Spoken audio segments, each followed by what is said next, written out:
প্রিয় ছাত্রছাত্রী, welcome to my new YouTube channel. আজকে ক্লাস করাবো এই লীলারয় পিএসসি ক্লার্কশিপের সেট থেকে 14 নম্বর সেট 1 থেকে 40 পর্যন্ত জিকে। অনেক দিন দিইনি জিকে, শুধু ম্যাথ চলেছে। তো জিকে পড়তে গেলে, জিকে দিতে গেলে একটু সময় লাগে, জোগাড় করতে হয় কিছু কিছু। ওই সময়টা হয়ে উঠতে পারে না, কারণ অতটা ফ্রি না। তবুও ফাঁকে ফাঁকে চেষ্টা করি দেওয়ার, কিন্তু হয়ে ওঠে না, অনেক সময় হয়ে ওঠে না, কারণ সময়ের অভাব হয়ে যায় আমার। ঠিক আছে, তো আজকে সময় পেলাম একটু দেওয়ার। 1 থেকে 40 পর্যন্ত আশা করি ভালো লাগবে। অনেক দিন পরে, এতদিন তো অঙ্ক চললো, অনেক দিন পরে জিকে নিয়ে আসলাম, আশা করি একটু মুডটা একটু চেঞ্জ হবে। তো সময় নষ্ট করবো না। প্রথম যদি দেখো তাহলে অবশ্যই লাইক করবে, শেয়ার করবে, আর কমেন্ট বক্সে কমেন্ট করবে। 1 থেকে 4 পর্যন্ত দেখো জিকে। কোশ্চেনের দিকে তাকাও। বলেছে প্রথম কোশ্চেন, হলদিঘাটের যুদ্ধে মুঘল সেনাপতি কে ছিলেন? হলদিঘাটের যুদ্ধ 1576। মেবারের রাজা রানা প্রতাপের আর মুঘল সাম্রাজ্যের আকবরের দিক থেকে মানসিংহ। রানা প্রতাপের নেতৃত্বে ওদিকে মেবারের রাজা কে ছিল? রানা প্রতাপ, মহারানা প্রতাপ। এদিকে মুঘল সাম্রাজ্যের কে ছিল? মানসিংহ ছিল। এটাই প্রশ্ন দিয়েছে, মুঘল সেনাপতি কে ছিলেন? মানসিংহ। কার সেনাপতি ছিলেন? আকবরের সেনাপতি। ঠিক আছে, আকবরের 1576 সালে হয়েছিল হলদিঘাটের যুদ্ধ। কার সাথে? মেবারের রাজা মহারানা প্রতাপ আর মুঘলদের সাথে। সেখানে মুঘল সেনাপতি কে ছিল? মানসিংহ। ঠিক আছে, মানসিংহ। কিন্তু প্রশ্ন হচ্ছে এই জায়গাটা যে হলদিঘাটের যুদ্ধটা যে হয়েছিল কার কারণে? বৈরাম খাঁর কারণে হয়েছিল। বৈরাম খাঁ তখন আকবর ছোট ছিল। প্রশ্ন এখান থেকেও থাকে যে মুঘল সাম্রাজ্যের আকবরের সংরক্ষক কে ছিল, অর্থাৎ তাকে ছোটোবেলায় দেখাশোনা কে করতো? বৈরাম খাঁ। এই বৈরাম খাঁ প্ল্যান করেই হলদিঘাটের যুদ্ধটা লড়িয়েছিল, মানে যুদ্ধটা লাগিয়ে দিয়েছিল। তাতে আকবর কিন্তু এটা বুঝতে পেরে যায়। তারপরে কি করে? বৈরাম খাঁকে লোক দিয়ে হত্যা করিয়ে দেয় বৈরাম খাঁকে। তো প্রশ্ন এখান থেকে কি আসতে পারে যে হলদিঘাটের যুদ্ধে মুঘল সেনাপতি কে ছিলেন? আমার প্রশ্নের উত্তর হচ্ছে মানসিংহ, এ নম্বর। ঠিক আছে, বাকিগুলো বৈরাম খাঁ কে ছিল? আকবরের সংরক্ষক ছিল, ছোটবেলায় আকবরকে দেখাশোনা করত। কার সাথে হয়েছিল হলদিঘাটের যুদ্ধ? মহারানা প্রতাপ, মেবারের রাজা মহারানা প্রতাপ আর মুঘলদের মধ্যে। তার মধ্যে মুঘল সেনাপতি কে ছিল হলদিঘাটের যুদ্ধে? মানসিংহ। ঠিক আছে, ক্লিয়ার এ পর্যন্ত? আকবরের সংরক্ষক কে ছিল? আকবরের সংরক্ষক ছিল বৈরাম খাঁ। এটা প্রশ্ন আসে। কত সালে হয় হলদিঘাটের যুদ্ধ? 1576 সালে। এবার বাকি দেখো, মহেশ দাস। এখান থেকে প্রশ্ন থাকে, মহেশ দাসের আসল নাম হচ্ছে বীরবল। বীরবলের আসল নাম কি? মহেশ দাস। আকবরের রাজসভায় একজন কবি ছিল, কারণ আকবরের রাজসভায়ও নবরত্ন ছিল। এদিকে দ্বিতীয় চন্দ্রগুপ্তের রাজসভায়ও নবরত্ন ছিল, এখানে আকবরের রাজসভাতেও নবরত্ন ছিল। এটা নিয়েও প্রশ্ন থাকে যে মহেশ দাস কে ছিল? আকবরের রাজসভায় একজন কবি ছিল। বলে না আকবর বীরবল, কথায় বলে। তো বীরবলের আসল নামই ছিল মহেশ দাস। এই প্রশ্নটা আসে পরীক্ষায়। গেল।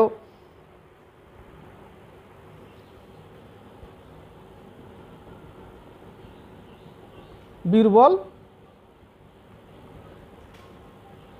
মহেশ দাস। হলদিঘাটি যুদ্ধ 1576। ঠিক আছে, বোঝা গেল এই পর্যন্ত? এবার হচ্ছে 2 নম্বর কোশ্চেন। হলদিঘাটের যুদ্ধ 1576 কার সাথে? মহারানা প্রতাপ আর আকবরের মুঘল সাম্রাজ্যের সাথে। সেখানে সেনাপতি কে ছিল? মানসিংহ। ক্লিয়ার এই পর্যন্ত?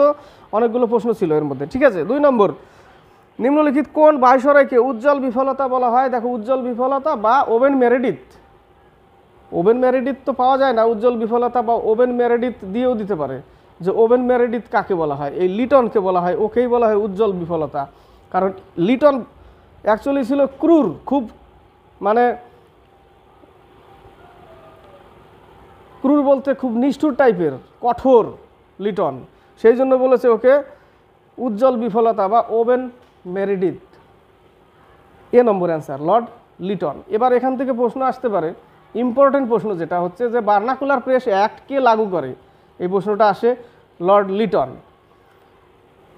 সিভিল সার্ভিস, যে কর্নওয়ালিস সিভিল সার্ভিস চালু করেছিল, বয়সসীমা কী ছিল, 19 থেকে 21 বছর করে রেখেছিল, সেটাকে 21 থেকে 19-এ ফিরিয়ে নিয়ে আসে উল্টো দিকে আবার কে? লিটন। দুটো প্রশ্ন পেলাম। ভার্নাকুলার প্রেস অ্যাক্ট লাগু করে কে? লিটন। তার উদ্দেশ্য ছিল সোমপ্রকাশ, ঈশ্বরচন্দ্র বিদ্যাসাগরের যে সোমপ্রকাশ পত্রিকা ছিল সেটাকে বন্ধ করা, বিশেষ করে ওটাকে বন্ধ করার জন্যই ভার্নাকুলার প্রেস অ্যাক্ট লাগু করে। তার উদ্দেশ্য কারণ হচ্ছে স্থানীয় ভাষায় সমাচারপত্র বন্ধ করা, কারণ যদি বের করে দেয় তো লোকজন সব কিছু খবরাখবর জানতে পেরে যাবে দেশে কি হচ্ছে না হচ্ছে, সেই জন্য ভার্নাকুলার প্রেস অ্যাক্ট লাগু করে দেয় কে? লিটন। আর সিভিল সার্ভিসের যে বয়সসীমা সেটাকে 21 থেকে 19-এ ফিরিয়ে নিয়ে চলে আসে আবার লিটন। সেই জন্য লিটনকে কি বলে? উজ্জ্বল বিফলতা বা ওবেন মেরেডিথ। ওবেন মেরেডিথ গেল 2-এর এ নম্বর অ্যান্সার। বাকি অপশনগুলো দেখো, ইন্টারেস্টিং চ্যাপ্টার, ঠিক আছে। লর্ড রিপন, যখন Lord Liton vernacular press act লাগু করলো, রিপন এসে সেই অ্যাক্টকে আবার উঠালো, যে ভার্নাকুলার প্রেস অ্যাক্ট উঠাও, স্থানীয় ভাষায় মানুষ সমাচারপত্র পত্রিকা তৈরি করতে পারবে বা প্রকাশ করতে পারবে। আর সিভিল সার্ভিসে যে 21 থেকে লিটন যে 21 থেকে 19-এ ফিরিয়ে নিয়ে এসেছিল, সেটাকে আবার 19 থেকে 21-এ নিয়ে যায় কে? রিপন। লিটন এগুলো করে, রিপন এসে আবার ফিরিয়ে নিয়ে আসে। সেই জন্য রিপনকে বলা হয় ভারতের উদ্ধারক। কে বলেছিল? Florence Nightingale. Margaret Elizabeth Noble Florence নাইটেঙ্গেলকে কি বলে? ভগিনী নিবেদিতা। স্বামী বিবেকানন্দ বলেছিল Bhagini, sister Nivedita, Florence Nightingale, ঠিক আছে। ওই রিপনকে বলেছিল ভারতের উদ্ধারক। এই আবার ভালো ছিল লোক। তো লর্ড রিপনের সময় ইম্পর্টেন্ট প্রশ্ন আরও আসে যে ভারতের প্রথম আদমশুমারি অনুযায়ী জনগণনা 1881 সালে, নিয়মিত জনগণনা রিপনের সময় হয়। আর ভারতে প্রথম জনগণনা হয় লর্ড মেয়র সময় 1872 সালে। স্বাধীন ভারতে প্রথম জনগণনা হয় 1951 সালে। 3টে প্রশ্ন আলাদা। ভার্নাকুলার প্রেস অ্যাক্ট কে তোলে? রিপন। সিভিল সার্ভিসের বয়সসীমা লিটন যেটা করেছিল 21 থেকে 19-এ নিয়ে এসেছিল, এই রিপন এসে কী করে? 19 থেকে আবার 21-এ নিয়ে যায়। বোঝা গেল? প্রথম আদমশুমারি অনুযায়ী জনগণনা চালু হয় রিপনের সময়, প্রথম জনগণনা হয় লর্ড মেয়র সময় 1872 সালে, আর রিপনের সময় হয় 1881 সালে। আর স্বাধীন ভারতের প্রথম জনগণনা 1951 সালে। ইম্পর্টেন্ট প্রশ্ন কিন্তু। আরেকটা প্রশ্ন, রিপন এর সময় কি করে? যে বাল শ্রম অর্থাৎ বালকদের, কম বয়সী বাচ্চা, কাদের? কোনগুলো? 7 বছরের নিচে কম বয়সী বাচ্চাদের কাজে লাগানো যাবে না, এটা অ্যাক্ট চালু করেছিল কে? আইনত অপরাধ বলেছিল কে? রিপন। 7 থেকে 14 বছর বয়সের মধ্যে যারা কাজ করবে, কিন্তু করবে ঠিকই, কিন্তু 9 ঘন্টার বেশি কাজ করা যাবে না, এটা চালু করেছিল কে? রিপন, ঠিক আছে। লিটন থেকে আরেকটু বলি। লিটন আরেকটা জিনিস করে যে ভারতে সেই সময়ে কেউ যদি অস্ত্র রাখতে চায়, লিটনের একটা জিনিস ছাড়া বললো যে লিটন ভারতে সেই সময় যদি কেউ অস্ত্র রাখতে চায় তাহলে লাইসেন্স রাখতে হবে। এই নিয়মটা লিটন চালু করেছিল। লিটন, রিপন না কিন্তু, লিটন। কারণ ও কঠোর ছিল, একটু নিষ্ঠুর টাইপের ছিল, ক্রুর লিটন। সেই জন্য ওকে বলে উজ্জ্বল বিফলতা বা ওবেন মেরেডিথ। আর রিপনকে বলে ভারতের উদ্ধারক। কে বলেছিল? Florence Nightingale. Clear? Florence Nightingale কে? মার্গারেট এলিজাবেথ নোবেল, যাকে সিস্টার নিবেদিতা বা ভগিনী নিবেদিতা, কে বলেছিল? স্বামী বিবেকানন্দ। ক্লিয়ার? সি নম্বরে লর্ড কার্জন। বঙ্গভঙ্গ হয় 1905 সালে লর্ড কার্জনের সময়। এই সময় রবীন্দ্রনাথ আমার সোনার বাংলা গীতটি গায়, রচনা করে, যেটা বর্তমান বাংলাদেশের জাতীয় গীত, জাতীয় সঙ্গীত। ক্লিয়ার? এইটুকুই বলছি। লর্ড কার্জনের সময় কি হয়? বঙ্গভঙ্গ, যেটা হচ্ছে স্বদেশী আন্দোলন, যাকে কি বলে? স্বদেশী আন্দোলন বলে, বা বাংলা বিভাজন 1905 সালে। কার সময় হয়? কার্জনের সময়। সেই সময় আমার সোনার বাংলা কি রচনা করে? রবীন্দ্রনাথ, যেটা বর্তমান বাংলাদেশের জাতীয় সঙ্গীত। Clear? Lord Hastings. Lord Hastings হচ্ছে 1816 সালে সুগলির সন্ধি হয় নেপালের সাথে ইংরেজদের। নেপালের তখন সেনাপতি কী ছিল? অমর সিংহ থাপা। এইটুকুই, এই পর্যন্তই, ঠিক আছে। 3 নম্বরে চলে আসি এবার। ইন্টারেস্টিং পেলে, মজা পেলে, আশা করি মজা পেলে, পড়ে শুনেও মজা পেলে। 3 নম্বরে চলে আসি এবার। দেখো নিচের মধ্যে কে দেব সমাজ প্রতিষ্ঠাতা করেন? শিবনারায়ণ অগ্নিহোত্রী, সি নম্বর অ্যান্সার।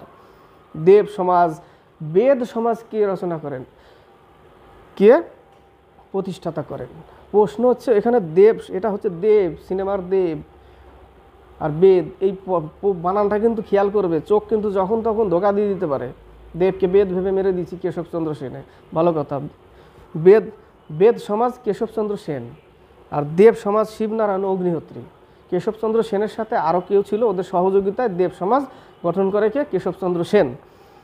আর সরি, বেদ সমাজ কেশবচন্দ্র সেন, আর দেব সমাজকে শিবনারায়ণ অগ্নিহোত্রী। ক্লিয়ার?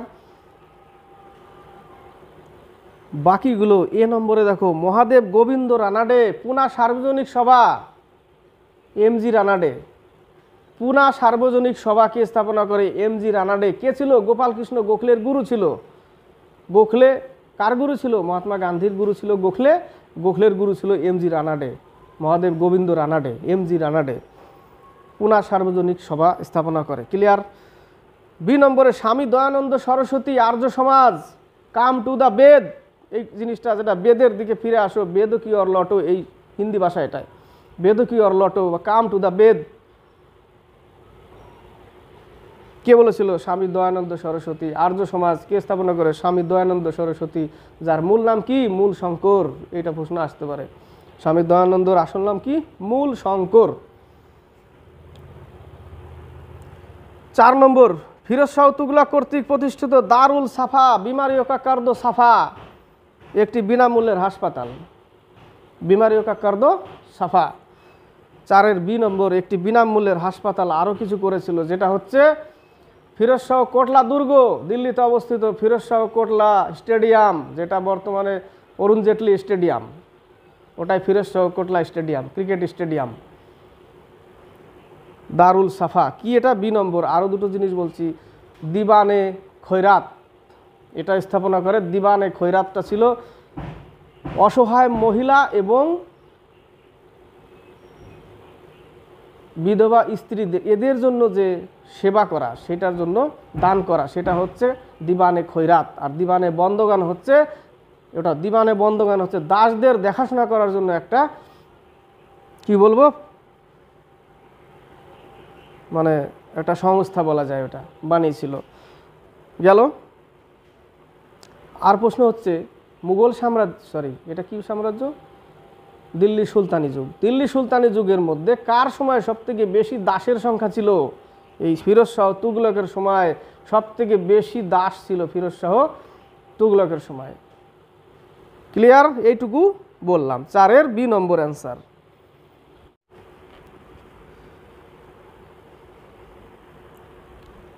এবার কোশ্চেন নম্বর 5 থেকে 8। 5 থেকে 8।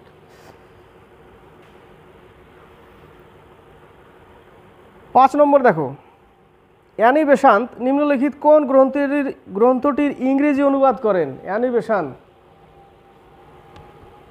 কে ছিলেন? কংগ্রেসের প্রথম মহিলা অধ্যক্ষ অ্যানি বেসান্ত, তাই না? কংগ্রেসের প্রথম মহিলা অধ্যক্ষ কে ছিল? Annie Besant. Annie Besant Gita ইংরেজিতে অনুবাদ করেছিল। 5-এর D number answer. Arthashastra Chanakya বা কৌটিল্য, মহাভারত বেদব্যাস, রামায়ণ বাল্মীকি। 5-এর ডি। আরেকটু বলবো, অ্যানি বেসান্ত কংগ্রেসের প্রথম মহিলা অধ্যক্ষ অ্যানি বেসান্ত, যে ইংরেজি অনুবাদ করে কোনটাকে? গীতাকে। গীতা রহস্য কে রচনা করে? বাল গঙ্গাধর তিলক। গীতা রহস্য বাল গঙ্গাধর তিলক। মনে থাকবে, এইটুকুই বললাম, বাস জাস্ট এইটুকু। 6 নম্বর, উত্তর দক্ষিণ বরাবর ভারতের দৈর্ঘ্য কত কিলোমিটার? 3214 কিলোমিটার। সি নম্বর, এটা হচ্ছে উত্তর দক্ষিণ বরাবর, আর পূর্ব পশ্চিম হচ্ছে এ নম্বরে দেখো 2933। এইটুকুই প্রশ্ন এখানে। পূর্ব পশ্চিম 2933 আর উত্তর দক্ষিণ 3214। 7 নম্বর, লিপুলেখ গিরিপথটি নিম্নলিখিত কোন রাজ্যে অবস্থিত? লিপুলেখ, মানা, ইমিশ, জেলেপলা, নাথুলা সব উত্তরাখণ্ডে অবস্থিত। নাথুলা সিকিমে অবস্থিত। প্রশ্ন এখানে অ্যাকচুয়ালি প্রশ্নটা যদি থাকে নাথুলা কোথায় অবস্থিত, সিকিম উত্তরাখণ্ড থাকলে উত্তরাখণ্ড হবে না, কিন্তু সিকিমটা মেন। নাথুলা কোথায় অবস্থিত? সিকিমে অবস্থিত, কিন্তু উত্তরাখণ্ডেতেও আছে। উত্তরাখণ্ডে দেখবে নাথুলা, ইমিশলা, জেলেপলা, মানা, এগুলো লিপুলেখ, এগুলো উত্তরাখণ্ডে অবস্থিত। হিমাচল প্রদেশে রোহতাং গিরিপথ, হিমাচল প্রদেশ রোহতাং, সিকিমে নাথুলা, অরুণাচল প্রদেশে বুমলা, দিফু, ইয়াঙ্গপ, বুমলা, দিফু, ইয়াঙ্গপ এগুলো সব অরুণাচল প্রদেশে। অরুণাচল প্রদেশের পূর্বের নাম কি ছিল? নেফা, নেফা নামে পরিচিত অরুণাচল প্রদেশ। গেল 7-এর কত নম্বর? সি নম্বর অ্যান্সার। কি বললাম? হিমাচল প্রদেশের রোহতাং, উত্তরাখণ্ডের লিপুলেখ, মানা গিরিপথ, লিপুলেখ, মানা, জেলেপলা, ইমিশলা, নাথুলা, এটাও উত্তরাখণ্ডই বলেছে। 7-এর সি নম্বর অ্যান্সার, কিন্তু অ্যাকচুয়ালি নাথুলা হলো সিকিম। আর অরুণাচলের প্রদেশের কি বললাম? অরুণাচল প্রদেশের বললাম বুমলা, দিফু, না কি বললাম? বুমলা, দিফু, ইয়াঙ্গপ এগুলো অরুণাচল প্রদেশ। অরুণাচলের পূর্বের নাম কি? নেফা। 8 নম্বর মজাদার কোশ্চিন সব। নিম্নলিখিত সমুদ্রগুলির মধ্যে কোনটির সর্বোচ্চ গড় লবণাক্ততা রয়েছে? মৃত সাগর, ডেড সি, ইসরায়েল আর জর্ডনের মাঝখানে ডেড সি, বি নম্বর অ্যান্সার। এবার শুরু করব 9 থেকে 13 নম্বর। GK interesting. অনেকে কতদিন ধরে বলেছে দাদা ম্যাথ চলছে, জিকে দাও জিকে দাও, আজকে নিয়ে এসছি, জিকে স্কিপ করবে না। ঠিক আছে, 9 থেকে আবার 13 নম্বর দেখো, শুরু করছি। নিম্নলিখিত কোন শহরটিকে উত্তর ভারতের ম্যানচেস্টার বলা হয়? উত্তর ভারতের ম্যানচেস্টার হচ্ছে বি নম্বরে দেখো কানপুর। কানপুর হচ্ছে উত্তর ভারতের ম্যানচেস্টার। দক্ষিণ ভারতের ম্যানচেস্টার হলে কোয়েম্বাটুরে চলে যাও। পূর্ব ভারত হলে বেঙ্গলের কলকাতা চলে আসো। আর পশ্চিমে গেলে আহমেদাবাদ, গুজরাটে অবস্থিত। তাহলে 9 হচ্ছে বি নম্বর কানপুর। 10 নম্বর ভারতের বৃহত্তম লিগনাইট কয়লা খনি নেভেলি কোন রাজ্যে অবস্থিত? তামিলনাড়ুতে অবস্থিত নেভেলি কয়লা খনি। লিগনাইট কয়লাকে কি বলা হয়? বাদামি কয়লা। গেল 2টো প্রশ্ন, কিন্তু কয়লা সম্পর্কে আরেকটু বলছি, তারপরে অপশন সম্পর্কে বলবো। ঠিক আছে, কয়লাকে সবথেকে উচ্চমানের কয়লা অ্যান্থ্রাসাইট, যার মধ্যে সবথেকে বেশি পরিমাণে কার্বনের পার্সেন্টেজ, যেটা প্রতিশত সেটা বেশি থাকে, সেটা চকচকে কিন্তু সহজে ভেঙে যায়, ভঙ্গুর। ঠিক আছে, অ্যান্থ্রাসাইট। সবথেকে নিচু মানের কয়লা পিট কয়লা।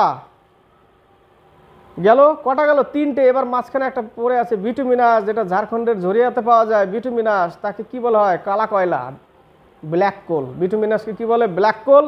লিগনাইটকে বলা হয় বাদামি কয়লা। সবথেকে উচ্চমানের কয়লা অ্যান্থ্রাসাইট, সবথেকে নিম্নমানের কয়লা হচ্ছে পিট কয়লা।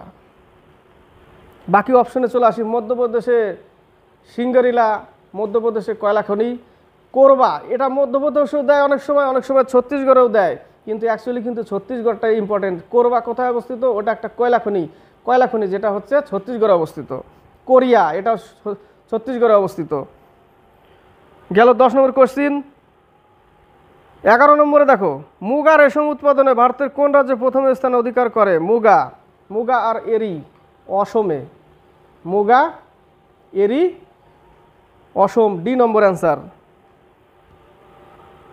ঝাড়খণ্ডে হচ্ছে এ নম্বরে বলছি, মালবরি হচ্ছে কর্ণাটক, মুগা এরি আসাম, আর তসর হচ্ছে ঝাড়খণ্ড। ঝাড়খণ্ড অবস্থিত। মানে এগুলো সব রেশম উৎপাদনের। তসর রেশম, ওটা এক প্রকারের কি নাম? ওটা রেশমের নাম কি? তসর। আর মালবরি রেশম, ওটাও রেশম, ওটা কর্ণাটকে। আর মুগা আর এরি হচ্ছে আসামে। তাহলে 11 হচ্ছে ডি নম্বর অ্যান্সার। 12 নম্বর দেখো, এটা এলাস্টিসিটি থেকে কোশ্চিন দিয়েছে। নিচের কোন রাশির একক নেই? একক তো আমরা জানি এখানে 3টে। বিকৃতির কোনো একক নেই। বিকৃতি মানে কি? দৈর্ঘ্য পরিবর্তন বা মূল দৈর্ঘ্যর এর অনুপাত। তাই না? বিকৃতি মানে ছিল ছিল একটা জিনিস এইটুকু, ওকে জাস্ট খালি পিটিয়ে একটু বড় করে দেওয়া, তার মানে এটা বিকৃতি। মানে ঘুষি মেরে চেহারার আকৃতিকে কি করা, বিকৃতি করা, মানে কি নাক মুখ বক্সা করে দেওয়া, এটাকে বিকৃতি বলা যেতে পারে মনে রাখার জন্য। তো বিকৃতির কোনো একক নেই। আর কিসের? আপেক্ষিক গুরুত্ব, পারমাণবিক গুরুত্ব, বিকৃতি, তিনটে মনে রাখা আপাতত। এগুলোর কোনো একক নেই, এককবিহীন রাশি। বাকিগুলো দেখো। পীড়ন, এটা হচ্ছে নিউটন পার মিটার স্কোয়ার বা pascal. Newton per metre square বা পাস্কেল, ওটা পীড়ন। বলের এসআই একক কি? নিউটন। CGS dyne. চাপের এসআই একক কি? পাস্কেল, ওটাও নিউটন পার মিটার স্কোয়ার। তাহলে 12 উত্তর হচ্ছে আমার সি, বিকৃতি। 13 নম্বর, পারদ কোন বৈশিষ্ট্যের কারণে সাধারণ থার্মোমিটারে ব্যবহৃত হয়? পারদ হচ্ছে তাপ ও তড়িতের সুপরিবাহী। প্রশ্ন থাকে ঘরের উষ্ণতায় তরল ধাতু পারদ। অনেকে পড়ে না, মোটে পড়ে না, তারা পরীক্ষার হলে গিয়ে এটারও অ্যান্সার করতে পারে না।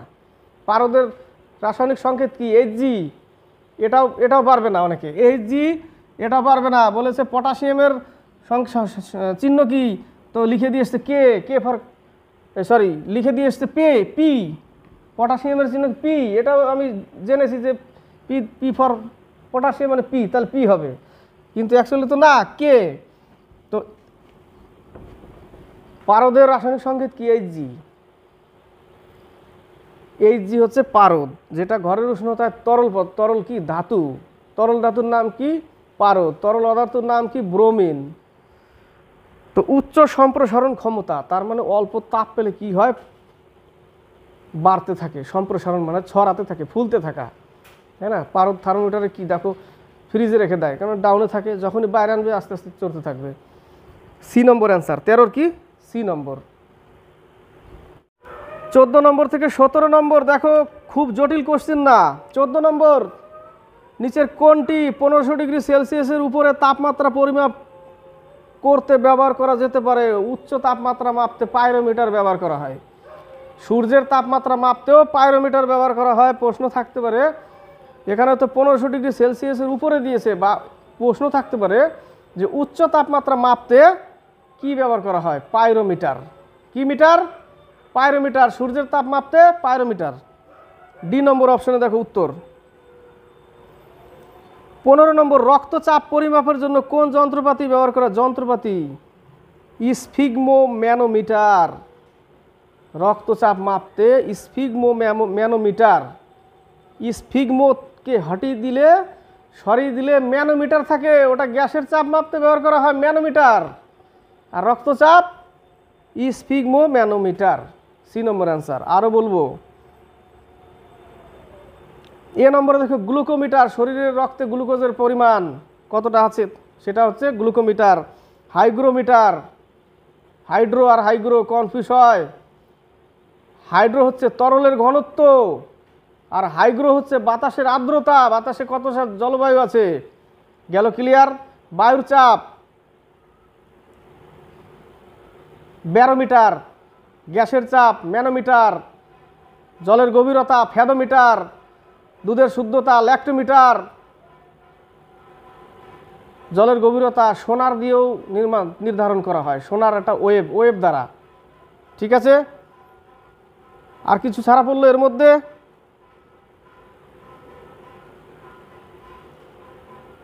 নেফোমিটার একটা বলেছিলাম, নেফোমিটার বাতাসে মেঘের গতিবেগ নির্ণয়, নেফোমিটার।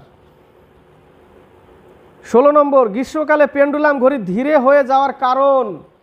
গ্রীষ্মকালে পেন্ডুলাম ঘড়ি, গরমে কি হবে? মেটাল গরম হলে লম্বা হয়ে যাবে, এইটুকু মনে রাখবে।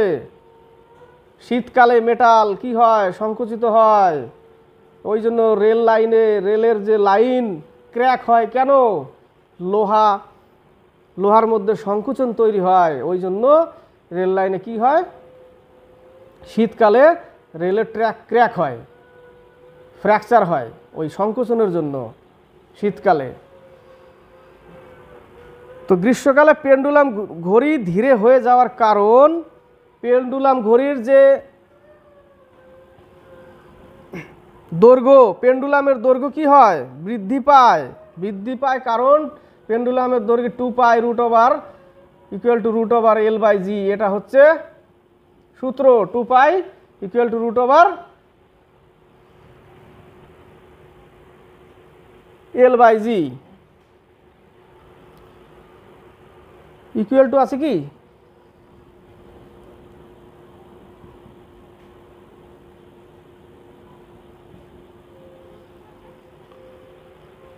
ইকুয়াল টু আছে মনে হচ্ছে 2 pi equal to root over L by G. তো পেন্ডুলাম ঘড়ির কি হয়, দৈর্ঘ্য বৃদ্ধি পায়, দৈর্ঘ্য বৃদ্ধি পেলে কি হবে, তার দোলনকাল বেড়ে যাবে, একবার যাবে লাগবে, টাইম লাগবে আসতে। এখানে দোলনকাল এখান থেকে যাবে আসলো একটা দোলনকাল, কি হবে, টাইম লেগে যাবে, লম্বা টাইম লাগবে, যা যেতে আসতে লম্বা টাইম লাগবে, তার জন্য ঘড়ি কি হবে, ধীরে হয়ে যাবে, স্লো চলবে। তাহলে গ্রীষ্মকালে পেন্ডুলাম ঘড়ি ধীরে হয়ে যাওয়ার কারণ পেন্ডুলামের দৈর্ঘ্য বৃদ্ধি পায়, এল বৃদ্ধি হয়।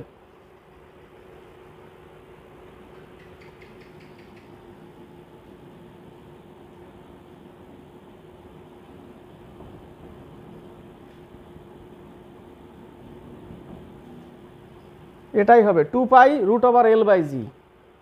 একটু দেখে নেই, দাঁড়াও তো, কনফিউজ হচ্ছে।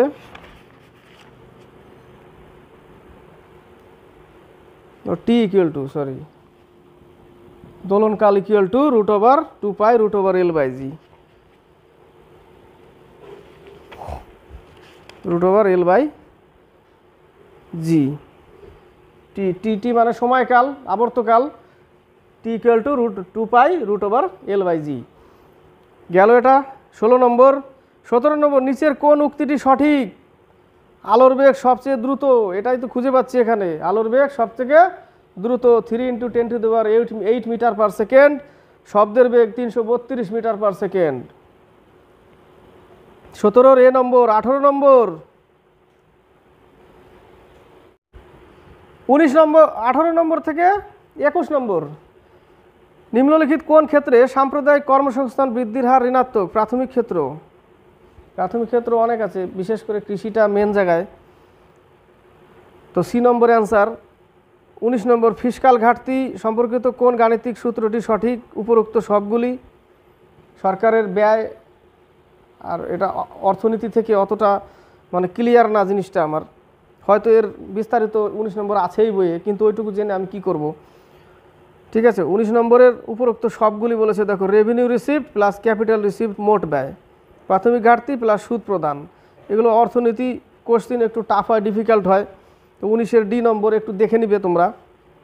20 নম্বর, আমরা প্রায় ডিবিটি কথাটি শুনতে পাই, ডিবিটি ডাইরেক্ট বেনিফিট ট্রান্সফার। এ নম্বরে দেখো, ডাইরেক্ট বেনিফিট ট্রান্সফার হচ্ছে এর পুরো অর্থ, ফুল ফর্ম।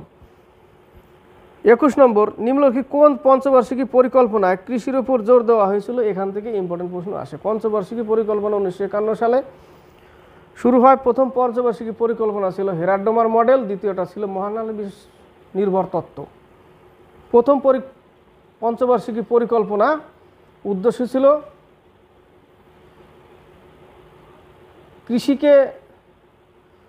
কৃষির দিকে জোর দেওয়া, কৃষির উপর জোর দিয়েছিল প্রথমটাই, যে প্রথম বলেছে।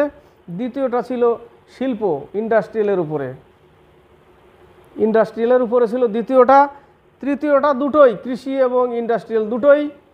পঞ্চম ছিল গরিবী উন্মূলন, ইন্দিরা গান্ধীর সময়, গরিবী হটাও দেশ থেকে।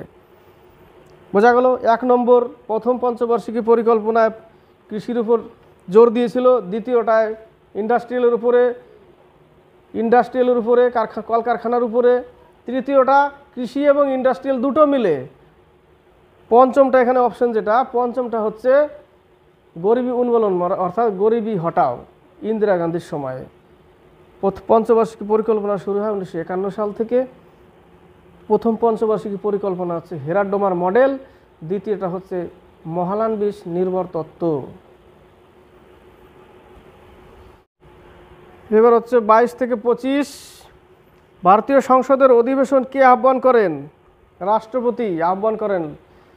সংসদ কি নিয়ে গঠিত? রাষ্ট্রপতি, লোকসভা, রাজ্যসভা, এই তিনটে নিয়ে গঠিত সংসদ। রাষ্ট্রপতি ভারতের প্রথম নাগরিক, রাষ্ট্রপতি ভারতের সেনাপ্রধান। ভারতের রাষ্ট্রপতি থেকে অনেক প্রশ্ন আছে। দেখো, রাষ্ট্রপতিকে ইমপিচমেন্ট পদ্ধতি দ্বারা সরানো হয় 61 অনুচ্ছেদে 61। রাষ্ট্রপতি ফাঁসি, মৃত্যুদণ্ড এই যে সাজাগুলো এগুলোকে মাফ করতে পারে রাষ্ট্রপতি ভারতীয় সংবিধানের সাংবিধানিক প্রধান রাষ্ট্রপতি, কিন্তু বাস্তবিক কার্যকলাপের প্রধানকে প্রধানমন্ত্রী। রাষ্ট্রপতি থেকে প্রশ্ন যে তিনটে যে সৈনিক, মানে তিনটে সেনাবাহিনী, যেরকম স্থলবাহিনী, জলবাহিনী এবং আকাশবাহিনী, যেটা এই তিনটের প্রধানকে রাষ্ট্রপতি, এই প্রশ্নটাও আসে। তিনটি সেনাদের প্রধানকে রাষ্ট্রপতি। লোকসভা এই যে অধিবেশন ডাকে, অধিবেশনের অধ্যক্ষতা কে করে? লোকসভার স্পিকার। দুটো অধিবেশনের মধ্যে 6 মাসের ডিফারেন্স থাকতে হবে। রাষ্ট্রপতি থেকে আরও প্রশ্ন থাকে, রাষ্ট্রপতিকে নির্বাচনের যোগ্য লোকসভার অধ্যক্ষ দ্বারা নির্বাচন করে। এই প্রশ্নটাই থাকে যে রাষ্ট্রপতি লোকসভার অধ্যক্ষর দ্বারা নির্বাচনের যোগ্য। রাষ্ট্রপতি নির্বাচনের সময় যদি কোনো সমস্যা হয় তাহলে সেই সমস্যার সমাধান করে কে? Supreme Court. সুপ্রিম কোর্ট সেই সমস্যার সমাধান করবে। 22-এর হচ্ছে বি নম্বর, রাষ্ট্রপতি। 23 নম্বর, বিধানসভার সর্বাধিক আসন সংখ্যা হতে পারে 500, সব থেকে নিচে হতে পারে 60, কিন্তু সিকিমে হচ্ছে 30টি, অরুণাচল প্রদেশ গোয়ায় 32, মিজোরামে 40টি, ব্যতিক্রম এগুলো। রাজ্যসভায় ম্যাক্সিমাম 250, লোকসভায় 552। এখানে বাকি দেখো, সি নম্বরে রাজ্যসভায় 250, লোকসভায় 552। 24 নম্বর, প্রথম ভারতীয় নাগরিকত্ব আইন কোন সালে পাশ হয়েছিল? 1955 সালে প্রথম নাগরিকত্ব আইন। বাকি অপশনগুলো দেখো, কিছু হালকা একটু বলতে পারবো। 1950 কি বলবো? সংবিধান 1950, এখান থেকে প্রশ্ন ছিল ফুডে সাইতে। 26 নভেম্বর 1950, না 26 নভেম্বর 1949, এটা সংবিধান কি হয়েছিল? গৃহীত হয়েছিল। 26 জানুয়ারি 1950 সালে লাগু হয়, পুরোপুরি কার্যকারী। তো প্রশ্নটা আসছিল গৃহীত হয় কত সালে? 26 নভেম্বর 1949।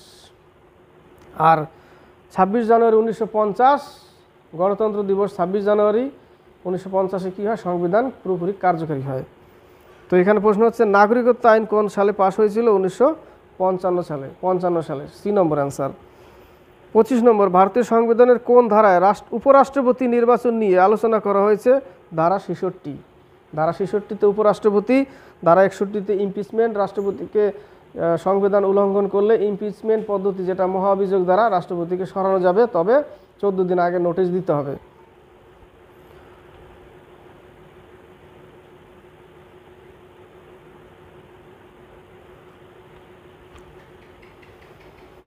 এবার 26 থেকে 29।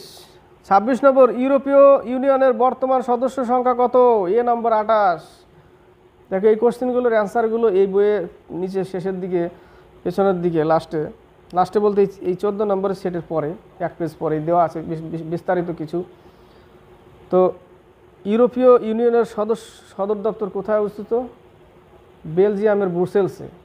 বর্তমান 28তম দেশ ক্রোয়েশিয়া, এইটুকু জানো, ঠিক আছে? 28 নম্বরের, এই 26 নম্বরের এ নম্বর।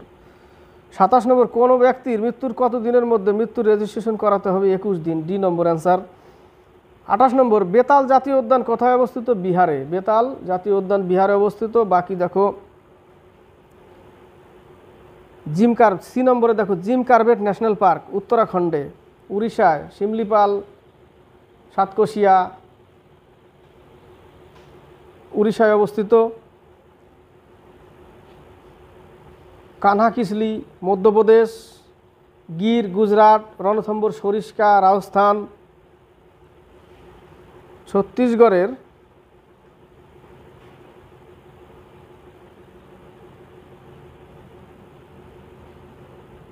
Gym কার্বেট national park Uttarakhand. ছত্তিশগড়েরটা মনে পড়ছে না কিছু।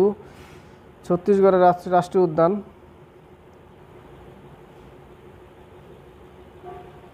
মনে পড়ছে না। বাকি বিহারে কি বললাম? বেতলা, যেটা 28-এর বি নম্বর অ্যান্সার। উড়িষ্যার সাতকোশিয়া, শিমলিপাল।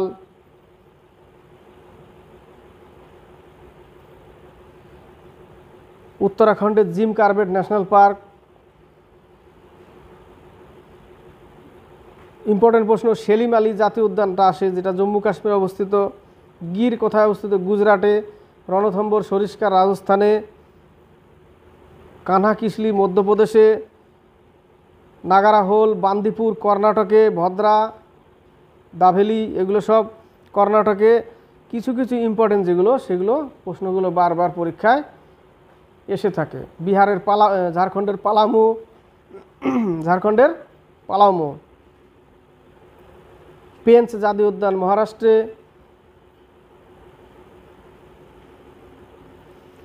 29 নম্বর, একটি কাবাডি দলে সাধারণত কতজন খেলোয়াড় থাকে? 7 জন খেলোয়াড় থেকে কাবাডিতে। ভলিবলে 6 জন।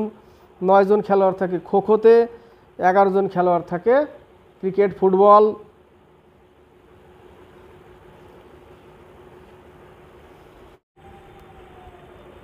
তিরিশ থেকে 33, শেলা টানেল নির্মাণ করা হচ্ছে কোন রাজ্যে? অরুণাচল প্রদেশ। 3000 মিটার দীর্ঘ, গুয়াহাটি থেকে অরুণাচল প্রদেশ, তোরাং জেলায়। কোথায়? তোরাং জেলায় শেলা টানেল। এ নম্বর অ্যান্সার। 31 নম্বর, ছোটা ভীম, যেটা জনপ্রিয় কার্টুন একটা, টিভিতে দেখে ছোট বাচ্চারা দেখে খুব। ছোটা ভীম কার্টুন চরিত্রের স্রষ্টা হচ্ছে রাজীব চিল্কা। কে? সি নম্বর, রাজীব চিল্কা। আর নীরজ বিক্রম হচ্ছে মোটু পাতলু। বি নম্বরে দেখো। নারায়ণ দেবনাথ, নন্টে ফন্টে, আদা বাদা, বাটুল, এগুলো নারায়ণ দেবনাথের। প্রাণকুমার শর্মা, সাবু পিঙ্কি, আর হচ্ছে চাচা চৌধুরী, এটা হচ্ছে প্রাণকুমার শর্মা। 32 নম্বর, কোন বিজ্ঞানী হাইড্রোজেন বোমা আবিষ্কার করেন? হাইড্রোজেন বোম হচ্ছে এডওয়ার্ড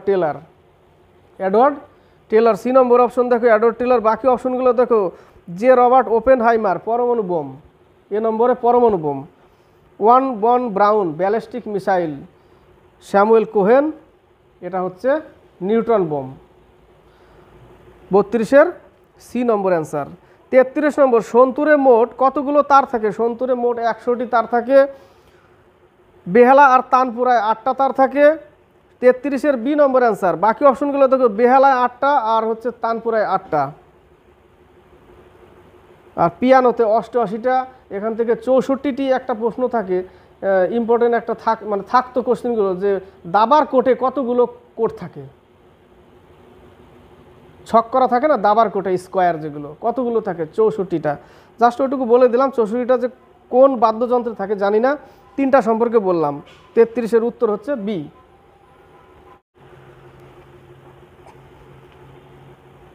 34 থেকে 37, 34 নম্বর কোশ্চেনের দিকে তাকাও। ভৈরব রাগটি কোন সময় গাওয়া হয়? দেখো, রাগ ভৈরব, রাগ ভৈরবী, এগুলো সব ভোরবেলায় গাওয়া হয়। এগুলো রাগ কথাটা কোন বেদ থেকে এসেছে? রাগ কথাটা এসেছে সামবেদ, যাকে কি বলা হয়? সঙ্গীতের জনক বলা হয়। লতা মঙ্গেশকর না কিন্তু, আর না কিশোর কুমার। সঙ্গীতের জনক কাকে বলে? সামবেদকে বলে। ওখান থেকে রাগ শব্দটা নিয়ে এসছে। ঠিক আছে, যারা গান করে ভালো তারা খুব বেস্ট জানে কি জিনিস, কোন সময় কোনটা গাওয়া হয়। রাগ ভৈরব বা রাগ ভৈরবী, এটা হচ্ছে ভোরবেলায় গাওয়া হয়। গ্রীষ্মের রাত্রিতে দীপক, শীতের সন্ধ্যায় শ্রী, গোধূলিতে হিন্দোল বা হিন্ডোল। 34-এর এ নম্বর অ্যান্সার। 35 নম্বর, নিম্নলিখিত কোন দিনটিতে আন্তর্জাতিক সাক্ষরতা দিবস পালন করা হয়? 8 সেপ্টেম্বর। 8 সেপ্টেম্বর হচ্ছে আন্তর্জাতিক সাক্ষরতা দিবস পালন করা হয়। 8 মার্চ হচ্ছে মহিলা দিবস, বিশ্ব আন্তর্জাতিক মহিলা দিবস হচ্ছে 8 মার্চ। সি নম্বরে দেখো 16ই মার্চ, এটা হচ্ছে আন্তর্জাতিক টিকাকরণ দিবস। 24 মার্চ আন্তর্জাতিক যক্ষা দিবস, টিবি টিউবারকিউলোসিস, টেলিভিশন না কিন্তু, tuberculosis. 36 number, Hindu view of life গ্রন্থটির লেখক কে?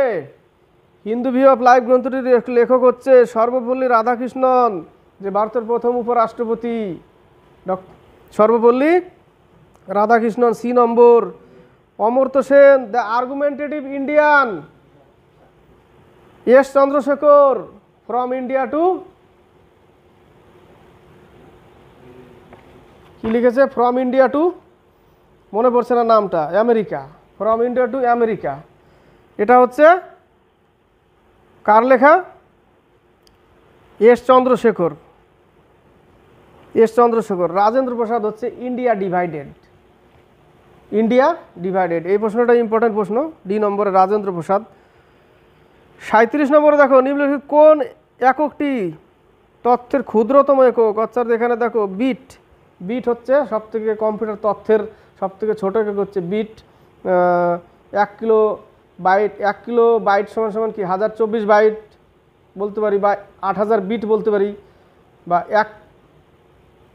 এক বাইট সমান সমান 8 বিট বলতে পারি। তাল মিলাবে না, 1 কেবি অর্থাৎ 1 কিলো বাইট সমান সমান 1024 বাইট, এটা আসে প্রশ্ন। বা 1 কিলো বাইট সমান সমান 8000 বিট, এটাও আসে প্রশ্ন। 1 বাইট সমান সমান 8 বিট। তো সব থেকে ছোট একক কি বিট, বি নম্বর। 38 থেকে 40, সম্প্রতি কোন দেশ ইউনেস্কোর সদস্য হিসেবে পুনরায় অন্তর্ভুক্ত হলো? বিশ্লেষণের কোশ্চেন না, এগুলো সব কারেন্ট অ্যাফেয়ার্স, এখনও এগুলো বলতে হচ্ছে, কিন্তু আজও এটা এটা ইউনেস্কোর সদস্য হিসেবে পুনরায় অন্তর্ভুক্ত হলো ইউএসএ 30 জুন 2023-এ। আবার ইউএসএ কি হলো, ইউনেস্কোর সদস্য হলো, বি নম্বর অ্যান্সার।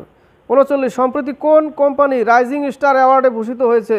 কোল ইন্ডিয়া লিমিটেড, এ নম্বর। 40 নম্বরের কোশ্চিন দেখো, G20 ল্যান্ডারশিপ সামিট এ কোন মন্ত্রণালয় Bharat the mother of democracy নামক পোর্টালের উন্মোচন করেছেন? সংস্কৃতি মন্ত্রণালয়, ডি নম্বর অ্যান্সার। তো আজকে এই পর্যন্তই। যদি ভালো লাগে তাহলে কমেন্ট বক্সে কমেন্ট করে লিখে পাঠাবে, আর বেশি বেশি করে শেয়ার করবে, যত পারবে বেশি বেশি করে শেয়ার করবে, আর কমেন্ট বক্সে কমেন্ট করে লিখে পাঠাবে যে কেমন হলো দাদা, এর থেকে বেটার কীরকম চাও তোমরা, সেটা লিখে পাঠাবে। শুধু লিখে পাঠাও যে দারুণ হয়েছে, খুব সুন্দর না, তোমরা কি চাও ওইটুকু প্রকাশ করবে, তোমাদের ভেতরে কি লাগে ওটা, মানে তোমরা কি চাও, যা দাদা এটার থেকে এইভাবে যদি করো তাহলে একটু বেটার হয়, এইভাবে করলে আর একটু বেটার হয়, তাহলে আর একটু বেশি জানবো, এই জিনিসগুলো তোমরা অবশ্যই সবসময় পাঠাবে। ঠিক আছে, আজকে এই পর্যন্তই। নেক্সটে 15 নম্বর সেট আসবো।